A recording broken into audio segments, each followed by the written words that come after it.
The moment the cameras rolled on the Season 8 premiere of 1,000 Sisters, viewers immediately sensed that something was different. The familiar chaos, the bickering, the sharp humor that once framed Tammy and Amy Sllayton's relationship was still there on the surface, but underneath it ran a tension that felt heavier, colder, and far more permanent than anything the show had shown before. This wasn't another argument about food, motivation, or responsibility. This felt like a fracture. The episode opened with confusion rather than clarity. Questions hung in the air, unspoken but obvious. What's going on with Tammy? Why does she seem so distant?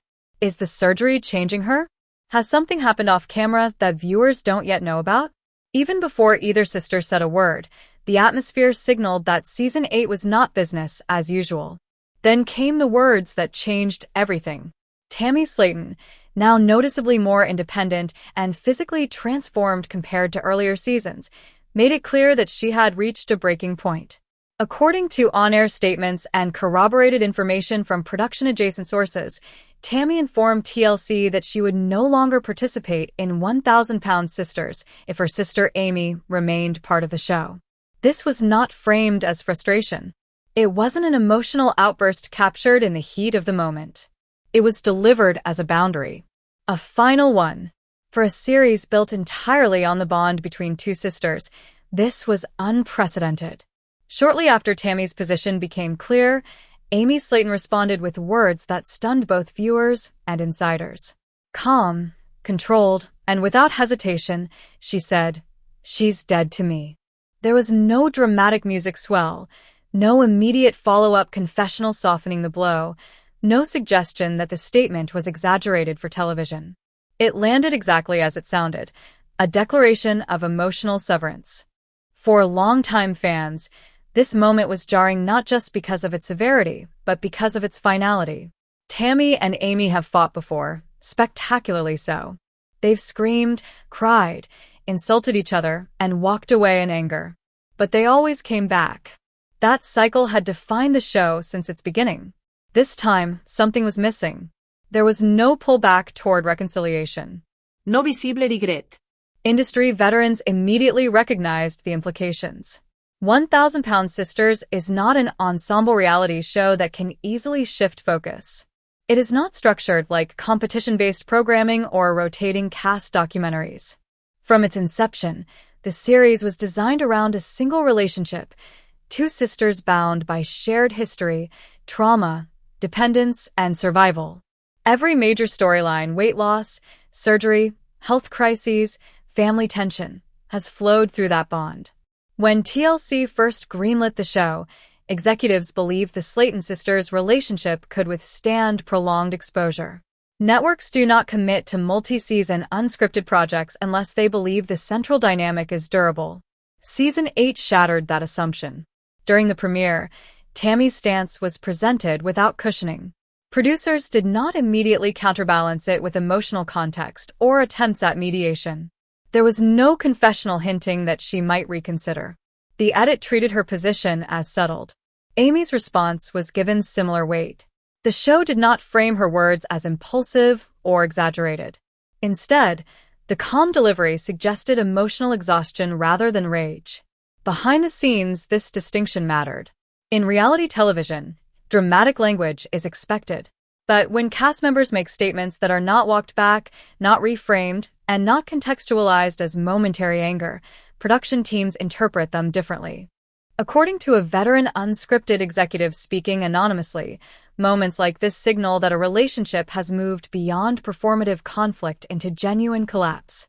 The timing made the situation even more complex. Tammy's ultimatum came after a period of profound personal change. Following years of health struggles, hospitalizations, and near-death experiences, she had begun to experience a level of independence she had never known before. That shift, sources say, altered how she viewed long-standing dynamics in her life, especially those tied to control, dependency, and emotional stress. People close to production report that Tammy increasingly voiced concerns about environments she believed threatened her progress. Filming with Amy, under constant pressure and scrutiny, had become one of those environments. To Tammy, This wasn't about punishment or blame. It was about survival. Amy, however, experienced the moment differently. From her perspective, Tammy's stance felt like erasure. Years of caregiving, emotional labor, and sacrifice suddenly seemed dismissed. Amy had long occupied the role of caretaker, mediator, and emotional anchor, both within the family and on the show. Being told, directly or indirectly, that her presence was no longer acceptable struck at the core of that identity. Production teams now faced a problem with no easy solution. If Tammy exited the show, TLC would lose the most compelling transformation arc it had built over multiple seasons. If Amy were sidelined, the series would lose its original premise and risk alienating viewers who had followed her journey from the start. Filming them separately was technically possible, but logistically expensive and narratively risky. There was no guarantee audiences would accept a divided format. Contractual realities further complicated matters. While the sisters' agreements are private, standard unscripted contracts include provisions related to mental health and safety. Networks are increasingly cautious about compelling participation when cast members credibly assert emotional harm. According to entertainment attorneys familiar with similar cases, networks often seek negotiation rather than enforcement in such scenarios, not only to avoid legal exposure, but to protect their public image. This may explain TLC's silence. As speculation exploded online, the network issued no immediate statement. Media strategists suggest this was intentional.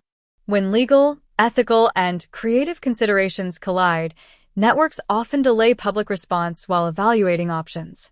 Silence preserves flexibility, even if it fuels rumor. Audience reaction to the premiere reflected the complexity of the moment. Some viewers rallied behind Tammy, praising her for setting boundaries and prioritizing her health. Others defended Amy, arguing that she had carried emotional weight for years without recognition. A growing segment questioned whether the show itself had crossed a line by continuing to document such a deeply personal rupture. What was clear was that Season 8 had done more than introduce new drama. It exposed a fault line at the heart of the series. And once that fault line was visible, it couldn't be ignored. Inside TLC, the reaction to the Season 8 premiere was immediate and quietly urgent.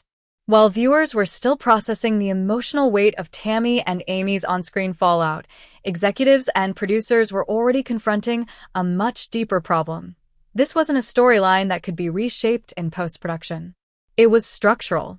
The foundation of 1,000-Pound Sisters had cracked in real time. Crew members who had worked on the show since its early seasons described the atmosphere during filming as noticeably different. Gone was the chaotic but familiar rhythm of sibling conflict followed by reconciliation. Instead, there was distance, silence, conversations that ended abruptly rather than escalating into explosive arguments. From a production standpoint, that silence was far more alarming than shouting ever had been. Reality television thrives on conflict, but only when that conflict promises resolution.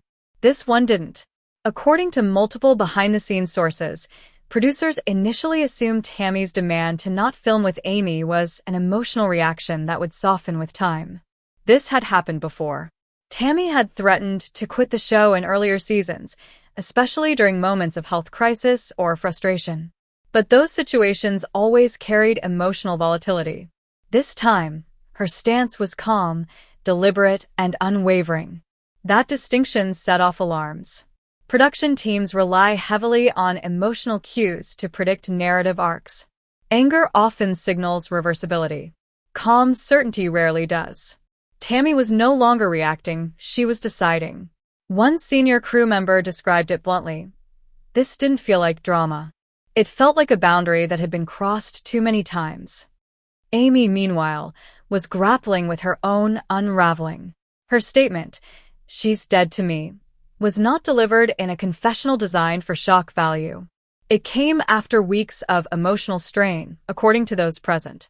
Amy reportedly felt blindsided, not just by Tammy's ultimatum, but by how decisively it was communicated through production channels rather than personal conversation. For Amy, the hurt wasn't only personal, it was existential. Her role on 1,000-Pound Sisters had always been intertwined with Tammy's. From the very beginning, Amy's narrative revolved around helping Tammy survive, improve, and stay motivated. To be told, directly or indirectly, that she was no longer welcome in that shared space was to be told that her purpose within the show, and perhaps within her family, was over. That realization took a visible toll. During filming, Amy appeared increasingly withdrawn. Confessionals became shorter. Her usual humor felt forced. Producers noticed that she was less willing to revisit past sacrifices or emotional moments. According to one editor, it was like she was protecting herself by disengaging. This disengagement posed a serious creative challenge. Reality shows rely on emotional continuity. Viewers need to understand not just what is happening, but why. With Tammy refusing shared scenes and Amy emotionally pulling back, the narrative threads that had carried the show for 7 seasons began to fray. Attempts at mediation were reportedly made, but cautiously. Modern reality television operates under stricter mental health guidelines than it did a decade ago. Networks are acutely aware of public scrutiny and potential backlash. Forcing reconciliation, or even aggressively encouraging it, risks crossing ethical lines. Producers can suggest conversations, but they cannot coerce healing. Tammy, by all accounts, declined any sit-downs that felt performative. She did not want emotional confrontations framed as entertainment. She did not want to revisit grievances on camera. Most importantly, she did not want to feel responsible for maintaining a relationship that she believed was harmful to her progress. This marked a profound shift in her relationship with the show itself. In earlier seasons, Tammy often resisted accountability. Critics accused her of deflection, denial, and self-sabotage. Season 8 presented a different Tammy, one who was actively asserting control over her environment. To some viewers, this looked like growth. To others, it looked like coldness. But from a production perspective, it was disruptive in ways they hadn't anticipated. Amy's response, though emotionally charged, was equally final in tone. "She's dead to me" wasn't just a line, it was a withdrawal.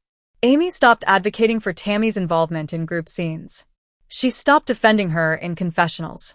The sister who once acted as Tammy's translator to the world was now refusing to speak on her behalf at all. For the crew, this mutual disengagement created a logistical nightmare. Scenes had to be restructured, schedules adjusted, storylines rewritten mid-production. The original season outline, which assumed gradual tension followed by reconciliation, was quietly abandoned. Editors were instructed to preserve authenticity over cohesion, even if that meant leaving uncomfortable gaps in the narrative. The premiere episode reflected this choice. Instead of smoothing over the conflict, the edit leaned into the discomfort. Awkward pauses were left intact.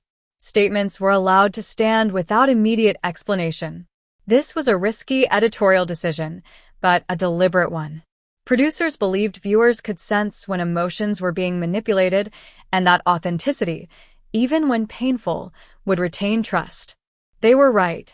Ratings data from early viewership indicated not just high initial interest, but unusually strong episode completion rates. Viewers weren't tuning out. They were staying, trying to understand what had gone wrong and whether repair was still possible. Online discourse mirrored this tension. Fans debated whether Tammy was justified in cutting ties or whether Amy had been unfairly discarded after years of support. Some accused TLC of exploiting a family breakdown for ratings. Others argued that the show was finally portraying the real cost of long-term emotional dependence. What no one could deny was that the show had crossed into new territory. This wasn't just about weight loss anymore. It was about autonomy, resentment, and the limits of familial obligation. The Sllayton sisters' story had evolved from survival to separation, and audiences weren't sure how to feel about that. Behind closed doors, executives began asking the question they had once considered unthinkable: can 1,000-pound sisters exist without the sisters together? The answer wasn't clear. But what was clear was that Season 8 had already changed the show forever. Tammy's transformation did not begin with weight loss, surgery, or even physical independence. It began with something far quieter and far more unsettling for those around her: emotional detachment. For the first time since 1,000 Pounds Sisters debuted, Tammy was no longer anchoring her identity to crisis or chaos. She wasn't pleading. She wasn't lashing out. She wasn't bargaining for sympathy. She was simply moving on. This shift became most visible in her relationship with Andrea. When Tammy spoke about Andrea during filming, her tone changed. Gone was the defensive edge that usually surfaced whenever her romantic life was questioned. Instead, she spoke with a measured certainty that both intrigued and alarmed viewers. She wasn't romanticizing the future, but she wasn't questioning it either. To Tammy, the idea of marriage wasn't a fantasy. It was a plan, and that distinction mattered. Historically, Tammy's relationships had followed a familiar pattern: intense emotional attachment, rapid escalation, and eventual collapse under the weight of unrealistic expectations. Fans had seen it before, and many believed they were seeing it again. But Tammy didn't frame Andrea as a savior or escape. She framed her as stability. That framing unsettled people.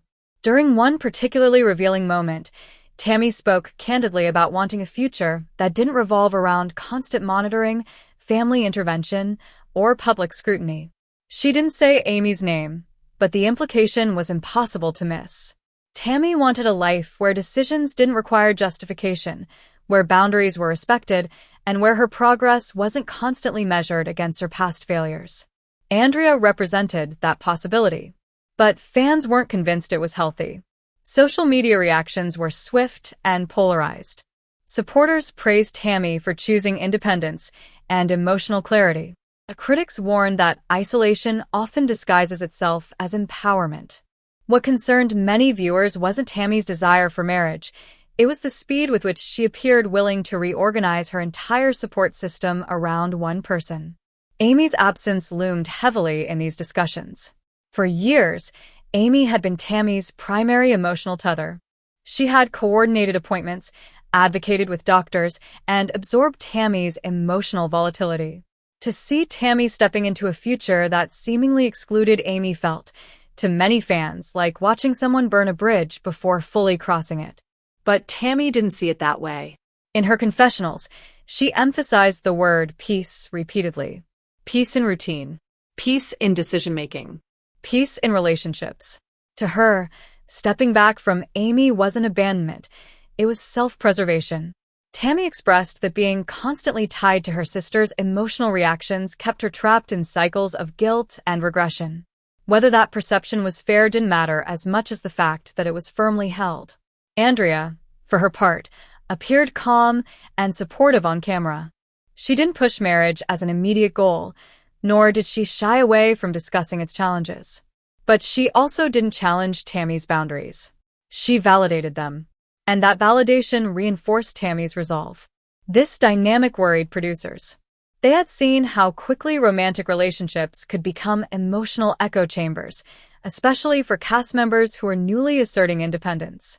Without careful balance, affirmation can slide into insulation, cutting someone off from critical perspectives they still need. Yet, Andrea's influence didn't look manipulative. It looked steady. That made the situation harder to evaluate. Meanwhile, Amy was struggling to process Tammy's shift from afar. Without shared scenes, her understanding of Tammy's new relationship came secondhand, filtered through producers, family members, and social media. This distance fueled resentment. Amy reportedly felt that she was being erased from Tammy's future without explanation or closure. In one off-camera moment recounted by a crew member, Amy asked quietly, "Did I do something wrong? Or am I just not needed anymore?" That question captured the emotional heart of the season. For Amy, the pain wasn't about exclusion from filming. It was about relevance. She had built her identity around being the helper, the motivator, the bridge between Tammy and the world. Watching Tammy assert independence felt less like growth and more like rejection. This emotional fracture was impossible to ignore on screen. Editors began weaving parallel narratives, Tammy speaking about peace and future plans, Amy speaking about grief and confusion. The contrast was stark and intentional. Viewers were invited not to choose sides, but to sit with the discomfort of two people evolving at different speeds in opposite directions. The marriage conversation intensified that discomfort. When Tammy said she could see herself marrying Andrea, she didn't smile. She didn't dramatize the statement. She spoke plainly, as if stating a logistical fact. That matter-of-fact delivery unsettled fans far more than tears ever could have. It suggested permanence. For a show built on transformation arcs, permanence is dangerous territory. Weight loss journeys promise change, but relationships promise continuity. If Tammy's future no longer required Amy, where did that leave the show's emotional center? Executives began quietly considering contingency plans. Could the show pivot toward individual journeys rather than shared ones? Could Amy's narrative stand alone without Tammy as a constant counterpoint? Could Tammy's storyline sustain interest without the emotional volatility that once defined her? The data offered no clear answers, only risk. Fan concern escalated not because Tammy wanted marriage, but because she seemed willing to compress years of healing into a single relationship. Viewers feared she was replacing one dependency with another. Only this time, without the safety net of family. Tammy rejected that interpretation. In her own words, she wasn't choosing Andrea over Amy. She was choosing herself. And if that meant redefining her family dynamics, so be it. That conviction marked the point of no return. Whether Tammy's path would lead to fulfillment or fracture remained unknown, but what was certain was that the sisterhood that defined 1,000-pound sisters had entered a phase it might never recover from. Amy's unraveling did not arrive in dramatic outbursts or explosive confessionals. It unfolded quietly, in moments that cameras almost missed, long pauses before answering questions, forced laughter that faded too quickly, eyes that no longer searched for Tammy's reaction. For years, Amy had been the emotional anchor of the show, balancing Tammy's volatility with humor and resilience. Now that balance was gone. Without Tammy beside her, Amy was forced to confront a truth she had avoided for years. Much of her identity had been built in response to her sister's needs. Helping Tammy had given Amy purpose, direction, and moral clarity. Losing that role left her adrift. The pressure intensified under public scrutiny. As Season 8 began airing, social media discourse turned increasingly harsh. Viewers who once praised Amy's patience now questioned her motives. Some accused her of emotional manipulation, claiming she had used Tammy's struggles to define herself as the better sister. Others defended Amy fiercely, pointing out the years she had sacrificed her own health and happiness to keep Tammy alive. Amy saw all of it.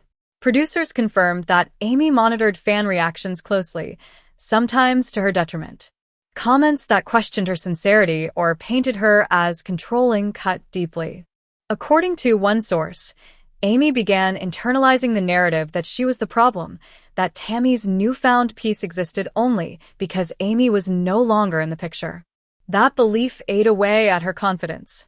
Filming sessions became emotionally taxing. Amy hesitated before speaking, clearly aware that every word would be dissected. Her confessionals shifted in tone, becoming more self-critical than reflective. Instead of defending her actions, she questioned them. Instead of asserting her pain, she minimized it. This emotional contraction alarmed the production team. Reality television often rewards emotional transparency, but Amy was retreating. She no longer trusted that vulnerability would be met with empathy. Each tear felt like ammunition for criticism. Each expression of anger risked reinforcing the narrative that she was toxic. In this fragile state, Amy's infamous statement, "She's dead to me," took on new meaning. What appeared on screen as finality was, in reality, exhaustion. It was the language of someone who had spent years explaining herself and could no longer find the words. Cutting off emotionally felt easier than continuing to hope for understanding. But the consequences were immediate. By verbalizing that rupture, Amy closed the door on reconciliation, at least temporarily. Producers noted a sharp shift in her demeanor after that moment. She stopped referencing Tammy's past. She stopped reminiscing. It was as if she was trying to erase a shared history to protect herself from grief. That erasure carried risk. Viewers had invested in the sisters' bond from the very first episode. Removing Tammy from Amy's emotional landscape didn't just affect Amy, it destabilized the show's emotional continuity. Producers now faced the challenge of rebuilding Amy's narrative without leaning on a relationship that had defined her for nearly a decade. They began exploring new angles. Amy's role as a mother took on greater prominence. Her struggles with independence, confidence, and self-worth were reframed through the lens of parenting. Scenes focused on her desire to create stability for her children, a desire complicated by the emotional turmoil surrounding her family. But even motherhood couldn't fully fill the void. Off-camera, Amy reportedly expressed feelings of abandonment, not just by Tammy, but by the version of herself that once felt strong and purposeful. She questioned whether she had mistaken obligation for love, and whether letting go meant failure or growth. Those questions bled into her on-screen presence.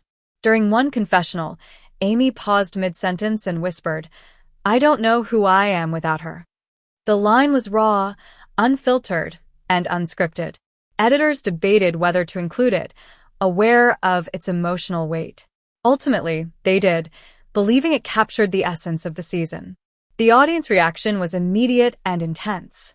Some viewers softened toward Amy, recognizing the pain beneath her anger.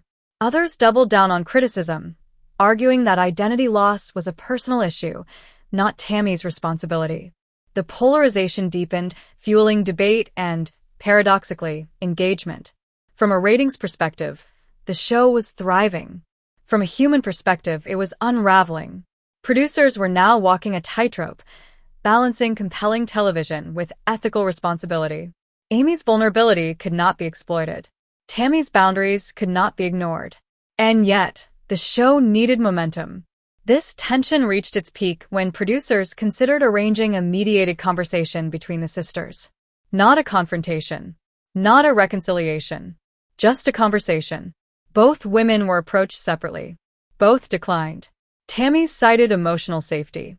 Amy cited emotional exhaustion. That mutual refusal underscored a sobering reality. The rift was no longer a storyline. It was a condition of their lives. As filming continued, Amy's journey shifted from conflict to reconstruction. She began exploring what independence looked like on her own terms, not in reaction to Tammy's choices. This process was uneven, painful, and slow, but it was real. And that reality forced the show to evolve. Season 8 was no longer about sisters pushing each other toward change. It was about two women learning to survive apart and the emotional wreckage left in between. As the emotional distance between Tammy and Amy solidified, the effects rippled outward, touching every corner of the Sllayton family and fundamentally altering the ecosystem that 1,000-pound sisters had relied on for years. What had once been a shared family journey now felt fractured, with each relative forced, implicitly or explicitly, to choose how, or whether, to remain involved. Chris Combs found himself in the most precarious position. Long regarded as the stabilizing force of the family, Chris had spent previous seasons mediating disputes, offering practical advice, and acting as a bridge between Tammy and Amy when communication broke down. This time, however, there was no bridge to stand on. Both sisters were clear in their boundaries, and any attempt at intervention risked being perceived as betrayal by the other. According to individuals familiar with filming, Chris was visibly uncomfortable during group scenes. His language became cautious, his responses measured. When asked directly about the conflict, he avoided assigning blame, instead framing the situation as two people healing in different ways. While diplomatic, this neutrality carried its own weight. Viewers accustomed to Chris's directness sensed restraint, and restraint signaled seriousness. Amanda Halterman, by contrast, reacted with less emotional filtering. Amanda's commentary during filming reportedly reflected frustration not just with the sisters, but with the family's long-standing dynamic. Sources indicate she expressed concern that unresolved resentment had been ignored for years in favor of keeping the show functional. In private conversations, she allegedly questioned whether continuing to film was helping anyone heal or simply preserving a cycle of emotional exposure. This divergence among family members created a new challenge for producers: fractured perspectives. In earlier seasons, disagreements still existed within a shared emotional framework. Everyone wanted Tammy to survive. Everyone wanted Amy to succeed. Season 8 disrupted that consensus. Family members were no longer aligned on goals, accountability, or even the value of continued participation. From a narrative standpoint, this fragmentation was both compelling and dangerous. It offered depth and realism, but it also threatened coherence. Reality television depends on emotional through lines, and the Sllayton family was no longer moving in the same direction. Each person was processing the rupture differently, and not always on camera. Behind the scenes, production meetings grew more frequent and more complex. Editors faced difficult decisions about what to include and what to omit. Scenes that once felt dramatic now raised ethical questions. Should the show amplify moments of visible distress? Should it contextualize them more heavily? Or should it step back and allow silence to speak for itself? There was no consensus. Some producers argued that honesty demanded full transparency, that audiences deserved to see the consequences of long-term emotional strain. Others cautioned that continued exposure risked pushing vulnerable cast members further into isolation. The line between documentation and exploitation felt thinner than ever. Network executives were watching closely. Internal reports indicate that TLC began evaluating the show using criteria typically reserved for higher-risk productions. These assessments considered not just ratings performance, but cast stability, reputational risk, and long-term sustainability. While 1,000-Pound Sisters continued to perform strongly in viewership metrics, concerns were raised about whether those numbers could justify prolonged emotional fallout. Advertiser sensitivity also entered the conversation. Though no major sponsors publicly withdrew, industry norms suggest that brands prefer stability over controversy, especially when mental health narratives dominate public discourse. Executives were acutely aware that continued silence from the network could be interpreted as indifference, while premature statements could lock them into positions that might later prove untenable. Meanwhile, Tammy remained largely disengaged from the broader family narrative. Her appearances were more controlled, her language more deliberate. Sources describe her as resolute but not reactive, focused on maintaining emotional distance rather than provoking confrontation. This composure, while protective, also created an emotional vacuum. Without visible anger or regret, viewers struggled to interpret her internal state, leading to increased speculation. Some interpreted her calm as growth. Others saw it as detachment. Tammy did not clarify. Amy, on the other hand, appeared increasingly affected by the family's fragmentation. Scenes featuring group interactions revealed subtle tension, hesitation before speaking, guarded body language, conversations that felt incomplete. The absence of Tammy in these moments was not just noticeable, it was defining. The family no longer felt whole.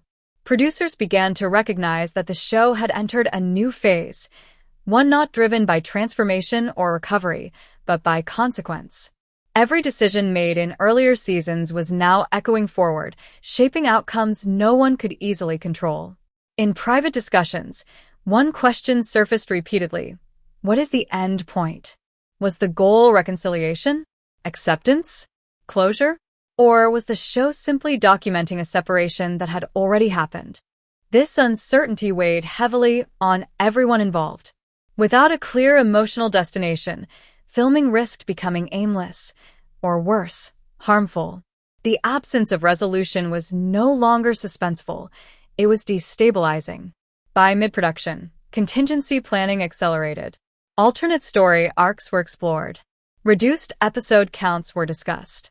Even the possibility of a rebranded format, one that shifted away from the sisters' relationship entirely, was quietly examined. None of these options were confirmed, but their consideration alone signaled how seriously the network viewed the situation. What was once a family-centered success story had become a test case, not just for TLC but for the reality television industry as a whole. As Season 8 progressed, it became clear that no single episode could resolve what years of shared trauma had created. The Sllayton family was no longer navigating weight loss alone. They were navigating separation, identity, and the cost of living their lives in public. And for the first time, 1,000-pound Sisters was forced to confront a truth it had long avoided. Some stories do not move toward healing. Some move toward distance. Tammy Sllayton's silence became the most powerful force shaping the remainder of Season 8. In earlier years, Tammy's presence was defined by volatility, anger, frustration, despair, and emotional dependence all played out openly. Her reactions, often explosive, had been central to the show's rhythm. But now, that volatility was gone. In its place was something far more difficult for both family and producers to navigate: emotional withdrawal paired with absolute certainty. Those closest to the production described Tammy's demeanor as composed but distant. She arrived on set prepared, engaged when necessary, and cooperative in a technical sense, yet she no longer volunteered emotional access. When conversations drifted toward Amy or the family conflict, Tammy did not escalate or defend herself. She simply disengaged. That disengagement, according to multiple crew members, felt intentional rather than avoidant. For years, Tammy had been framed as the family member who needed the most intervention, medically, emotionally, psychologically. Season 8 reversed that framing. Tammy was no longer asking for understanding. She was asserting boundaries. And boundaries, especially when enforced without explanation, are deeply unsettling to people accustomed to emotional transparency. This shift fundamentally altered the power dynamics of the show. Previously, Tammy's dependence had positioned her as reactive, often at the mercy of family decisions and production schedules. Now, her independence, both physical and emotional, gave her leverage. By refusing to engage in conflict, she controlled the narrative simply by withholding participation in it. Producers found this particularly challenging. Reality television relies on emotional exchange. Silence disrupts pacing. It forces editors to either respect it or fill the space with interpretation. Tammy's refusal to provide confessionals clarifying her feelings about Amy left a vacuum that could not be easily shaped into a conventional storyline. And yet, that vacuum became the story. Viewers began noticing that Tammy's absence from certain family moments carried more weight than her presence ever had. Scenes where Amy discussed the rift felt incomplete, unresolved, almost hollow. Tammy's name lingered unspoken in conversations, her absence acting as a reminder that something essential had been removed. Amy, by contrast, struggled visibly with this new dynamic. In earlier seasons, conflict between the sisters had always been mutual. Loud arguments followed by emotional reconciliation or at least acknowledgement. This time, Amy had no counterpart. Tammy did not argue back. She did not attempt to explain or justify herself. She simply stayed away. Psychologically, this kind of separation is often more painful than confrontation. Sources close to the family suggest that Amy experienced Tammy's silence as abandonment rather than conflict. Her statement that Tammy was dead to me, once shocking, began to read less like defiance and more like grief. Without engagement from Tammy, Amy was left processing the loss alone, on camera, without closure. This asymmetry unsettled both audiences and producers. Some viewers interpreted Tammy's behavior as growth, a long overdue refusal to participate in cycles of emotional harm. Others viewed it as coldness, an unwillingness to acknowledge the sacrifices Amy had made over the years. The lack of clarification meant both interpretations could coexist, fueling debate and sustaining viewer engagement even as it complicated the show's moral framing. Inside TLC, this ambiguity triggered renewed ethical discussion. Executives reportedly questioned whether continuing to film Amy's emotional unraveling without Tammy's participation crossed a line. While Amy had not asked to stop filming, the imbalance raised concerns about consent and narrative fairness. Was the show documenting reality, or was it amplifying one person's pain in the absence of the other's voice? These questions had no easy answers. From Tammy's perspective, those familiar with her mindset describe a woman deeply protective of her progress. Years of dependency, medical crises, and public scrutiny had taught her that emotional stress carried physical consequences. Her boundary was not framed as punishment toward Amy, but as self-preservation. Tammy's growth, however, did not include reconciliation. And that distinction mattered. Growth without reconciliation disrupts expectations. Audiences are conditioned to see healing as relational, apologies, forgiveness, renewed bonds. Tammy's version of healing rejected that model entirely. She did not seek validation or absolution. She sought distance. That choice reframed the conflict from a family disagreement into an existential shift. The sisters were no longer two people fighting within a relationship. They were two people redefining who they were without one. This redefinition affected every aspect of production. Scheduling became more complex. Scenes were planned with contingency in mind. Producers avoided placing family members in situations that might force confrontation, not out of narrative preference, but out of respect for Tammy's stated boundaries. The show was adapting around absence. As Season 8 continued filming, it became increasingly clear that Tammy's silence was not temporary. It was a statement, one reinforced by consistency. There were no slips, no emotional reversals, no late-night confessionals hinting at doubt. Her boundary held. For TLC, this created a paradox. Tammy's transformation was arguably the most compelling arc the show had ever produced, yet it resisted dramatization. Her strength lay in restraint, not spectacle. And restraint does not translate easily into episodic television. Still, it could not be ignored. Every episode now carried an undercurrent of finality. Whether viewers realized it consciously or not, they were watching a family story move not toward repair, but toward separation. The emotional language of the show had changed, and with it, the expectations of what resolution might look like.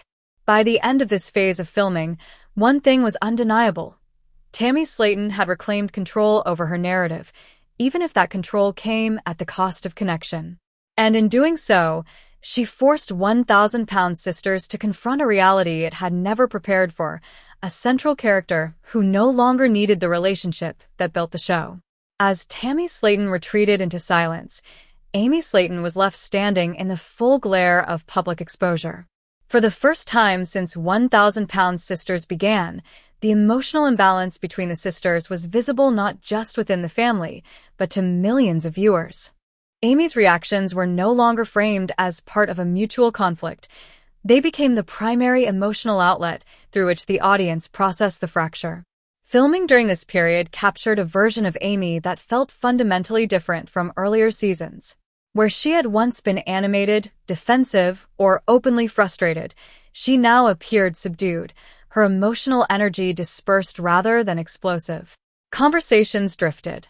Sentences trailed off.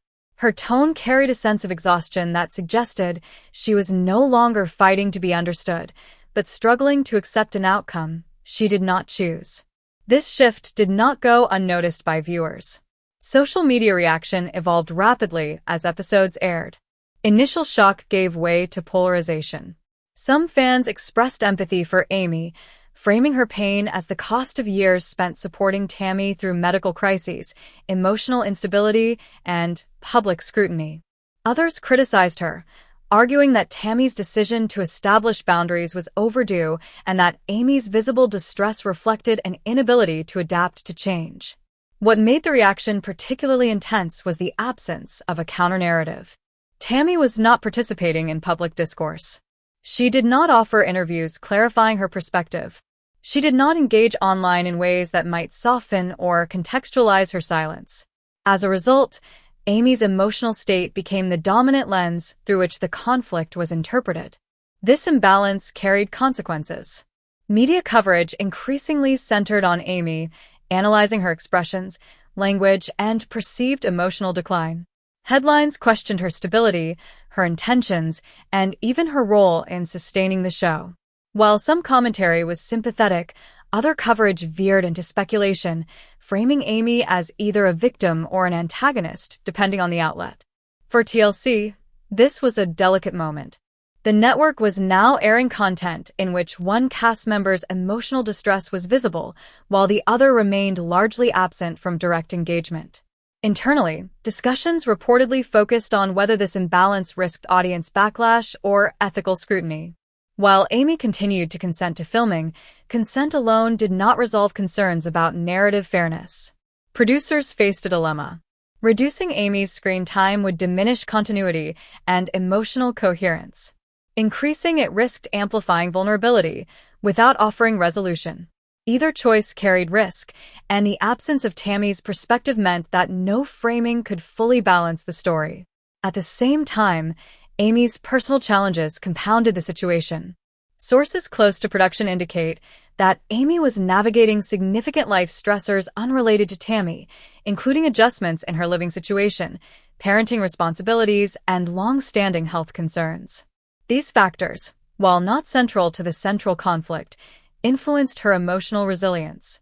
Filming during this period required careful coordination, and crew members described an environment that felt heavier, more cautious. Amy's earlier statement that Tammy was dead to me began to take on new meaning. What initially read as anger now appeared more like a defense mechanism, an attempt to create emotional finality where none had been offered. Without acknowledgement from Tammy, Amy's words became a way to assert closure, even if that closure was unilateral. This reframing shifted audience perception. Some viewers who had initially criticized Amy softened their stance, recognizing the psychological toll of being emotionally severed without dialogue. Others remained firm in their belief that Tammy's autonomy should not be compromised by expectations of reconciliation. The debate extended beyond fandom. Mental health advocates and media critics began weighing in, using the situation as an example of how prolonged reality television exposure can distort family dynamics. Commentators questioned whether the format incentivized conflict resolution or merely prolonged emotional distress for the sake of content. These discussions reached TLC's executive level. While no formal policy changes were announced, insiders suggest that the network began reevaluating how it structures long-term family-based series. The Sllayton situation highlighted a vulnerability inherent in the genre. When relationships fracture irreversibly, the show loses not just narrative momentum, but ethical footing. Amy's role within the franchise became increasingly uncertain. Once positioned as the emotional anchor and audience surrogate, she now appeared adrift, her identity tied to a relationship that no longer functioned.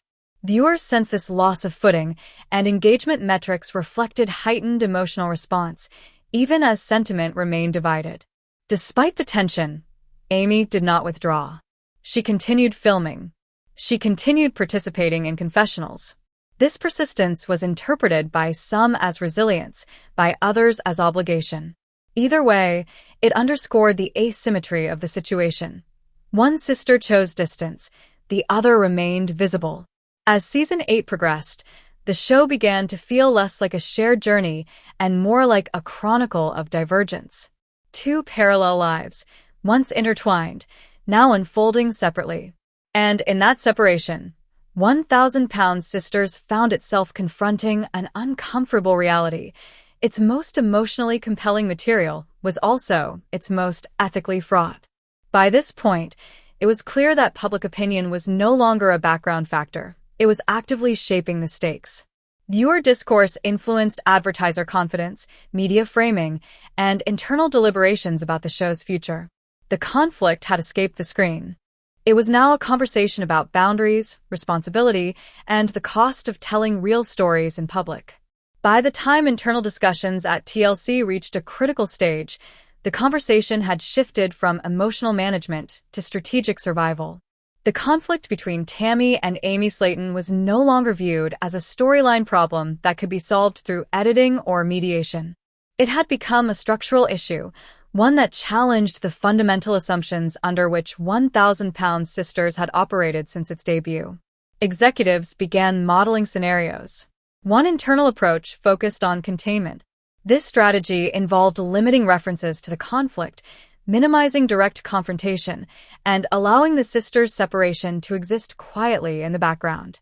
The goal was to reduce audience fatigue and ethical scrutiny by avoiding repeated emotional escalation. However, producers quickly recognized the flaw in this plan. The absence itself had become the story. Viewers were already aware of the rupture, and silence risked appearing evasive rather than respectful. Another scenario involved repositioning the series around individual journeys rather than a shared family narrative. In this version, Tammy's independence and Amy's personal rebuilding would be presented as parallel arcs, loosely connected by history rather than ongoing interaction. While theoretically viable, this approach required a fundamental rebrand. Industry analysts noted that audiences who had invested in the sisters' relationship might struggle to emotionally connect with a format that no longer reflected that bond. The most difficult scenario under discussion was the possibility of closure. Not an abrupt cancellation, but a deliberate wind-down that would allow the network to conclude the series without forcing reconciliation or prolonging unresolved conflict. This option was seen as the most ethically defensible, but also the most commercially risky. 1,000-Pound Sisters remained a strong performer, and walking away from a reliable franchise carries consequences within competitive cable programming. Advertiser considerations added another layer of complexity. While no sponsors publicly withdrew, sources indicate that some partners requested clarity regarding the show's direction. Brands aligned with inspirational or wellness-oriented messaging were particularly sensitive to perceptions that the series might now be centered on emotional breakdown rather than growth. Even without formal objections, this quiet concern influenced internal risk calculations. At the same time, audience data revealed a paradox. Engagement was high. Viewership numbers remained strong. Online discussion was intense.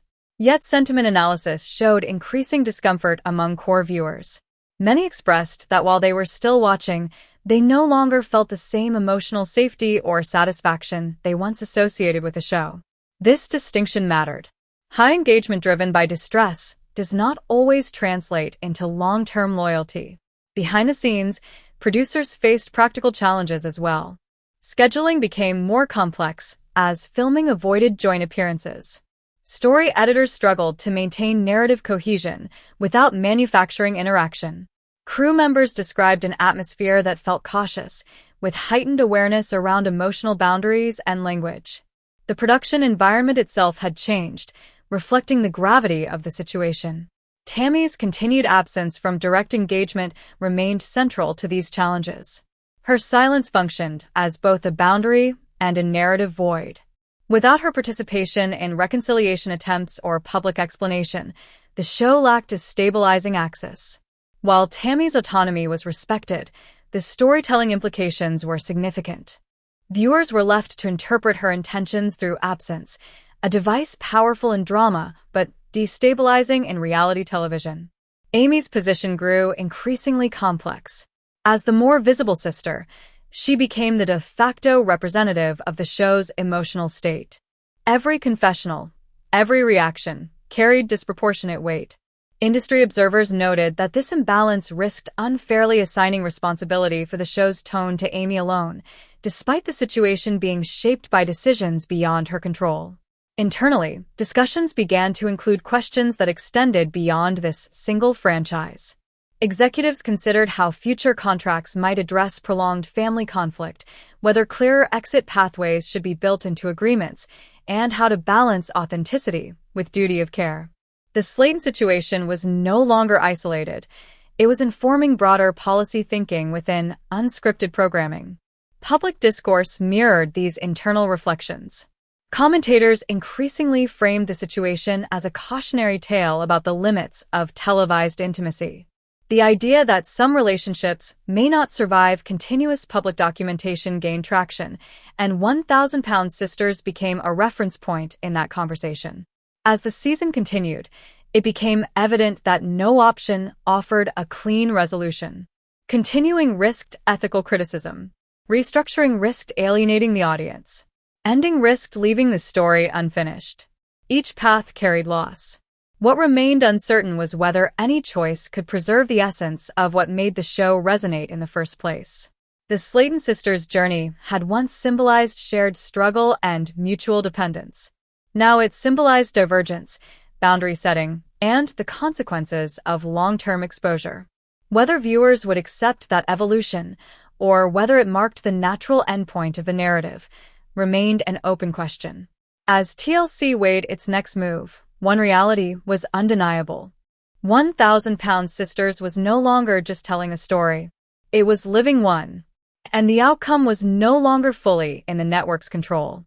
Public reaction to the Season 8 premiere intensified in the weeks following the broadcast. Social media platforms became a cacophony of speculation, opinion, and outrage, reflecting the polarized sentiments of the show's fanbase. Some viewers applauded Tammy's insistence on setting personal boundaries, interpreting her ultimatum as a necessary act of self-preservation and autonomy.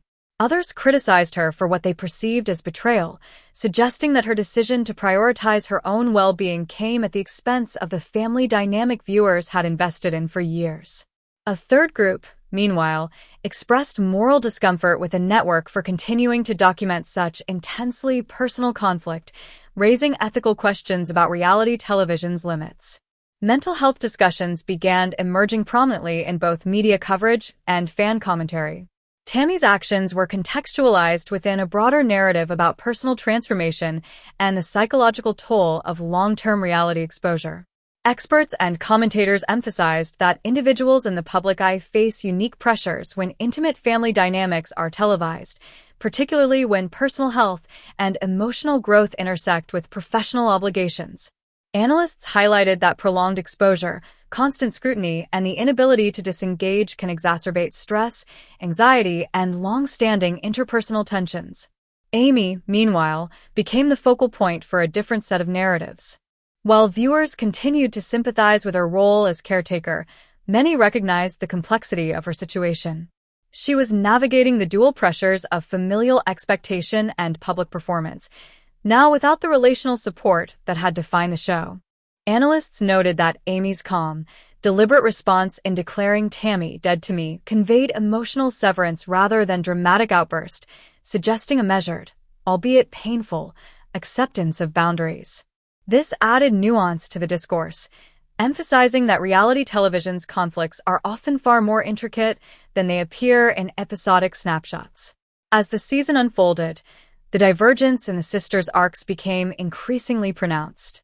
Tammy's story emphasized independence, self-advocacy, and personal health, documenting both her physical transformations and her assertion of boundaries within the familial and professional spheres. Amy's narrative focused on resilience, adaptation, and redefining her role within her family and in front of the camera. The editorial challenge for TLC was to weave these separate trajectories into a coherent season without undermining either sister's agency or alienating the audience. Production strategies shifted accordingly. Editors began using selective scene intercuts, voiceover commentary, and archival footage to maintain continuity while minimizing direct confrontations.